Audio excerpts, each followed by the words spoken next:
Robert Craig, just an old man reading from his Bible.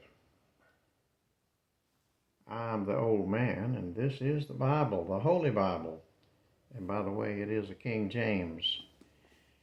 We've been looking at that timeline of the bloodline that goes all the way from the garden with the promise of a coming Redeemer to correct the problem of fallen mankind.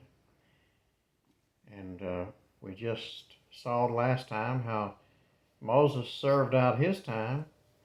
He died and he was buried, and Joshua was installed in his place. And he sent spies into the area around Jericho, and they were sheltered by Rahab the harlot. And in return for her kindness, she was told, when this city falls, you put that scarlet cord out the window and we'll have that marked to spare your house. And anybody you care about had better be in that house with you. Now, at the beginning of chapter 3, it says, And Joshua rose up early in the morning, and they removed from Shittim, and came to Jordan, he and all the children of Israel, and lodged there before they passed over. And it came to pass after 3 days that the officers went through the host, and they commanded the people, saying, now this is a lesson for all of us, because it deals with human nature. How many people have you seen that wanted to be leaders that didn't know where they were going? I mean, in the mundane sense. But it's just they have to be warned to keep their proper order. And they commanded the people, saying, when you see the ark of the covenant of the Lord your God, and the priests, the Levites, bearing it, then shall ye remove from your place and go after it. Yet there shall be a space between you and it, about 2,000 cubits by measure. Come not near unto it, that ye may know the way by which you must go. For ye have not passed this way heretofore. And Joshua said unto the people, Sanctify yourselves, for tomorrow the Lord will do wonders among you. And Joshua spake unto the priests, saying, Take up the ark of the covenant, and pass over before the people. And they took up the ark of the covenant, and went before the people. And the Lord said unto Joshua, This day will I begin to magnify thee in the sight of all Israel, so that they may know that as I was with Moses, so I will be with thee. And thou shalt command the priest that bear the ark of the covenant, saying, When ye are come to the brink of the water of Jordan, ye shall stand still in Jordan. And Joshua said unto the children of Israel, Come hither and hear the words of the Lord your God. And Joshua said, Hereby ye shall know that the living God is among you. Notice that definite article there, the living God. That was the thing that set the God of Abraham, Isaac, and Jacob apart from the gods of this world. This was the living God. And we still use that term today, the true and living God. Hereby ye shall know that the living God is among you, and that he will without fail drive out from before you the Canaanites and the Hittites and the Hivites and the Perizzites and the Girgashites and the Amorites and the Jebusites. Behold, the ark of the covenant of the Lord of all the earth passeth over before you into Jordan, that is, the Jordan River. Now therefore take you 12 men out of the tribes of Israel, out of every tribe a man. And it shall come to pass, as soon as the soles of the feet of the priests that bear the ark of the Lord of all the earth, shall rest in the waters of Jordan, that the waters of Jordan shall be cut off from the waters that come down from above, and they shall stand up upon an heap. In other words, it would be as though an invisible dam had suddenly stopped the flow of the river, and the water that's there will just move on downstream, and it will produce a crossing for them.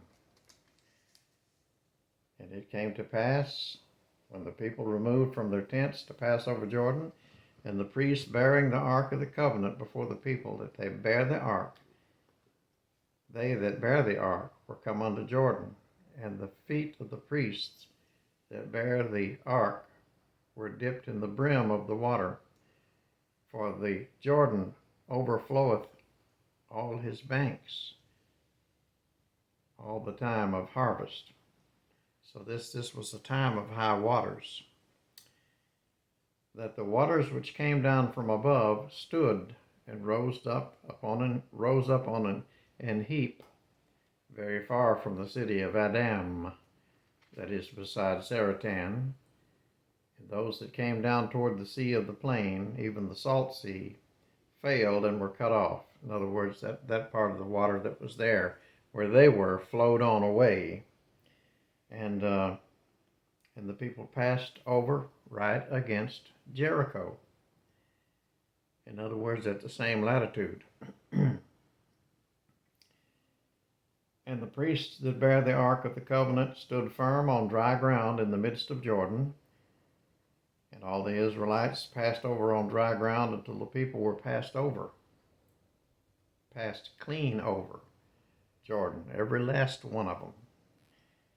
And it came to pass, when all the people were clean passed over Jordan, that the Lord spake unto Joshua, saying, Take ye 12 men out of the people, out of every man a tribe, out of every tribe a man, and command ye them, saying, Take ye hence out of the midst of Jordan, out of the place where the priest's feet stood firm, 12 stones, and ye shall carry them over with you, and leave them in the lodging place where ye shall lodge this night.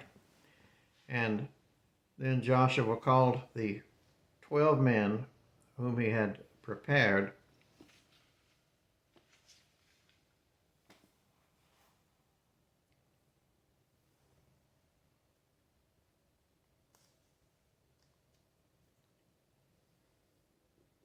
of the children of Israel, out of every tribe a man. And Joshua said unto them, Pass over before the ark of the Lord your God into the midst of Jordan, and take ye up every man of you a stone upon his shoulder, according to the number of tribes of the children of Israel. That this may be a sign among you, that when your children ask their fathers in time to come, saying, What mean ye by these stones? That ye shall answer them, that the waters of Jordan were cut off before the ark of the covenant of the Lord, when it passed over Jordan.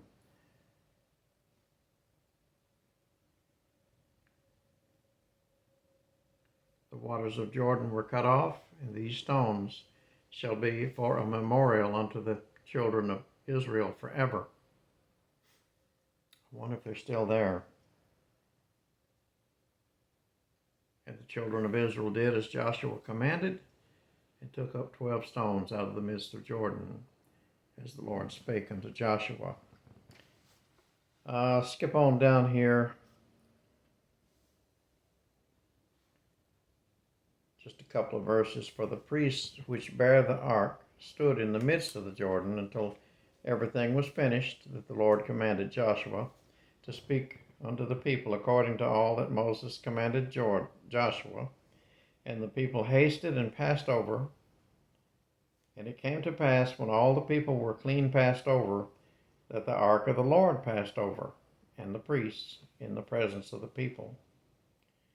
And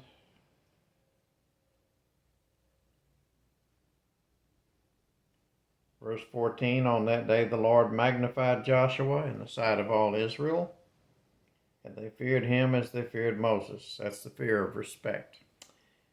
All the days of his life. 16, command the priests that bear the ark of the testimony that they come up out of Jordan. Joshua therefore commanded the priests, saying, come ye up out of Jordan. And it came to pass, when the priests that bear the ark of the covenant of the Lord were come up out of the midst of Jordan, and the soles of the priests' feet were lifted up unto the dry land, that the waters of Jordan returned unto their place, and flowed over all his banks, as they did before. And the people came up out of Jordan on the 10th day of the first month, and encamped in Gilgal on the east border of Jericho. And those 12 stones which they took out of Jordan did Joshua pitch in Gilgal. And he spake unto the children of Israel, saying, when your children shall ask their fathers in time to come, saying, what mean these stones? Then ye shall let your children know, saying, Israel came over this Jordan on dry land. For the Lord your God dried up the waters of Jordan from before you, until you were passed over, as the Lord your God did to the Red Sea, which he dried up before us, until we were gone over, that all the people of the earth might know the hand of the Lord, that it is mighty, and that you might fear the Lord your God forever.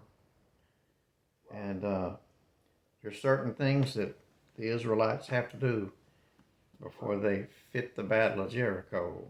So I think that's a good place to pick up, and we'll take a look at that next time around.